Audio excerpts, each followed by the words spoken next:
জাপানের ইতিহাস ঘাটলে দেখা যায় শত শত মানুষ ফুগু মাছ খেয়ে প্রাণ হারিয়েছে, তবু এর চাহিদা কমেনি। ধনী শ্রেণী এখনও একে বিলাসী খাবার হিসেবে বিবেচনা করে। তারা বিশ্বাস করে মৃত্যুর সঙ্গে এমন কাছাকাছি বসে ভোজন করার রোমাঞ্চই আসল আনন্দ। যেন এটি শুধু একটি খাবার নয়, বরং বেঁচে থাকার সাহসী ঘোষণা। তবে চিকিৎসকেরা বলেছেন এ এক ভয়াবহ জুয়া ছাড়া আর কিছু নয়, কারণ টেট্রোডোটক্সিনের কোনো প্রতিষেধক নেই। একবার বিষক্রিয়া শুরু হলে পৃথিবীর যে কোনো ওষুধ আর প্রাণ বাঁচাতে পারবে না।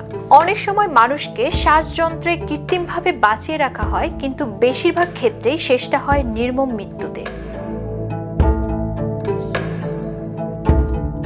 আজও জাপানের টোকিও, ওসাকার বিলাসবহুল হোটেলগুলোর রাতে বসে ফুগুর আসর।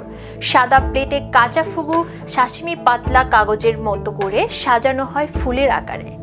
অতিথিরা জানেন এ খাবারের সৌন্দর্যের ভিতরে লুকিয়ে আছে মৃত্যুর ছায়া, তবুও তারা খেয়ে চলছেন। ভয়, রোমাঞ্চ ও বিলাসিতার মেশেলে তৈরি হয় এক অদ্ভুত ভোজন সংস্কৃতি। মানব সভ্যতার ভোজন তালিকায় তাই সবচেয়ে ভয়ঙ্কর খাবারের মুকুট জিতেছে ফুগু মাছ। একে বলা হয় জীবন আর মৃত্যুর মাঝের খাবার, যেখানে প্রতিটি কামড়ই হতে পারে শেষ কামড়।